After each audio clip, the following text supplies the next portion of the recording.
Parents may not agree, but children are pretty conservative eaters because when we're little, we generally like to stick to the dishes we know.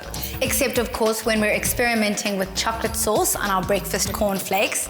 The funny thing is, when we're older, no matter how daring we may become about experiencing exotic cuisine, there are always some old favorites that never lose their appeal. That's why the theme of today's Mela menu is homemade memories.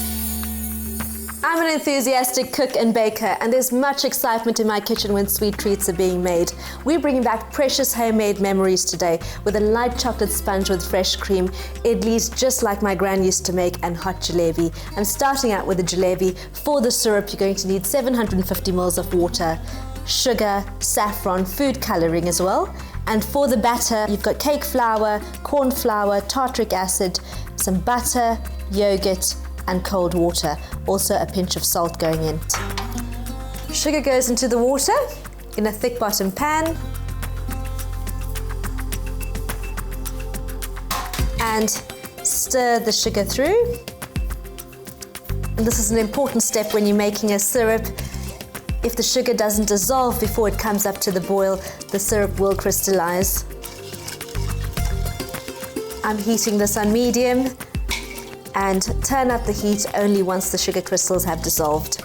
You can flavor the syrup with cardamom, cinnamon. Today I'm using saffron. The sugar's now dissolved. Turn up the heat, and let's start with the batter. Cake flour going into the mixing bowl. I'm using self-raising flour for this. Corn flour, tartaric acid, and you don't have to sift this, just use a whisk. And then salt goes in. Now soft butter going in to the mixing bowl.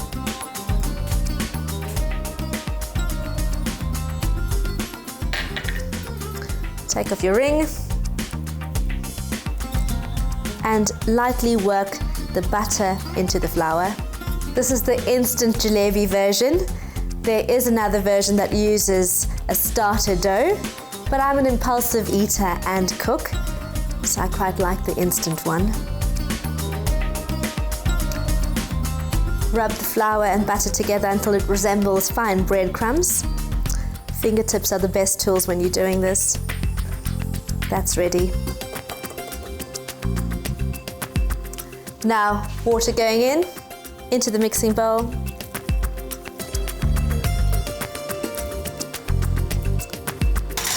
And the yogurt. I'm using double thick Greek yogurt for this recipe. Use a whisk and lightly work the ingredients together. Break down the lumps in the flour. Whisk the ingredients together until the batter is smooth.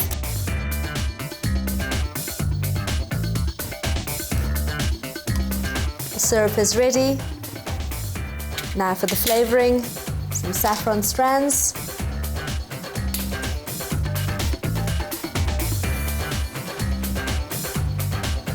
two teaspoons of food coloring, egg yellow, and a teaspoon of red food coloring. This is a bright syrup. Just be super careful when you're working with sugar syrup so you don't get a nasty burn. Turn down the heat and keep the syrup warm for dipping the jalebis. Let's get back to the batter. And I've got a piping bag in a mixing bowl. I need an extra pair of hands. I'm using a piping bag. In the old days, a coconut shell was used to make squiggles in oil, or you can use a sauce bottle as well. I think a piping bag is quite simple.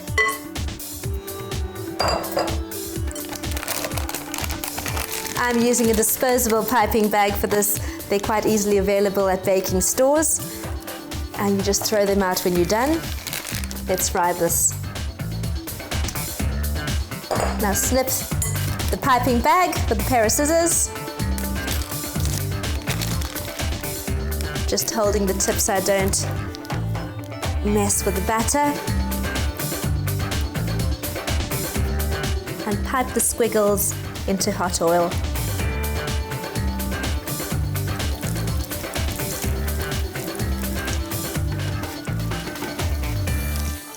2 to start with.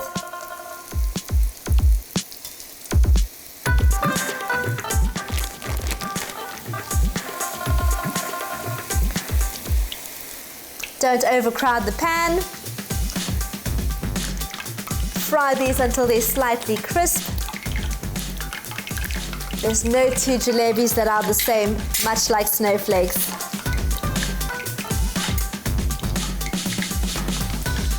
First jalebi out. Going into the warm syrup.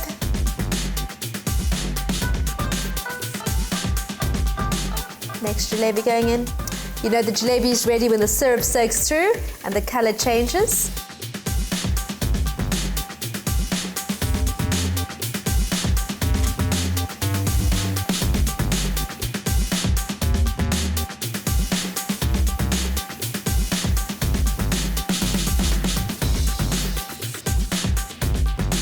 They are quite delicate and they do tend to break sometimes. That's all good. They make a lovely snack. And now for the last one.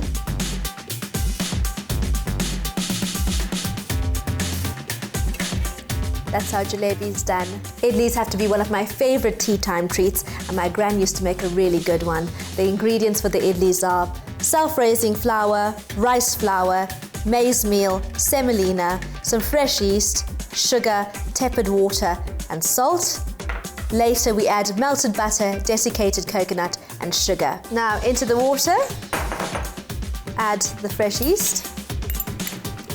And sometimes it might be a bit difficult to get fresh yeast. I normally pop to a bakery and just ask them to sell me some fresh yeast. Or you could use half the quantity of dry yeast as well. And then the sugar and a pinch of salt. Stir that lightly. Don't use hot water for this. It actually kills the yeast cells and then your idlis will flop. Dissolve the mixture and just leave it aside until fine bubbles start to rise to the surface. It's a great way of testing whether the yeast is also active. Now for the dry ingredients, self-raising flour going into the mixing bowl. Next, rice flour, and this makes the idlis really light. Semolina and maize meal. Whisk the ingredients to combine. Now add the liquid.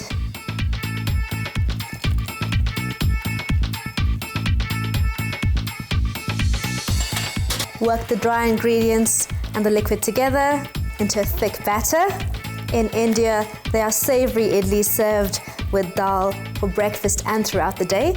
I have to say the sweet idlis are my best though. That's ready. Cover this with plastic wrap, leave it in a warm place until it doubles in size and it becomes almost quite frothy. Made one earlier.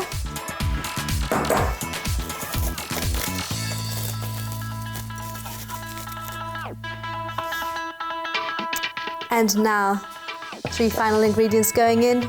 Melted butter, desiccated coconut, and sugar. I'm using the same whisk to work the ingredients together. Batter's ready.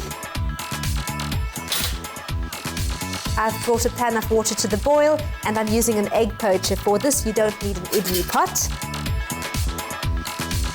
Spoon the mixture in. Don't want to get a steam burn, so let me just get these cups out from here. And then the next one.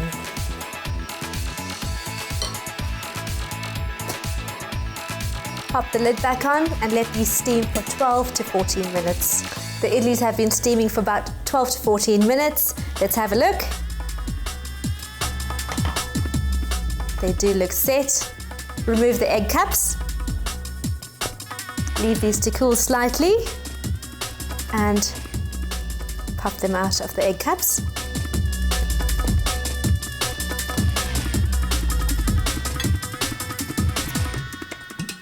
I've used rice flour in these, which makes them very, very light and spongy.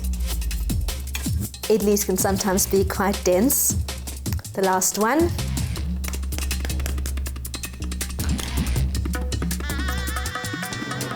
That's our idlis, all done. I've prepared some chocolate sponge cakes. It's a triple layer, a very simple recipe. You can find it on the Mela Facebook page. First layer going onto a cake stand.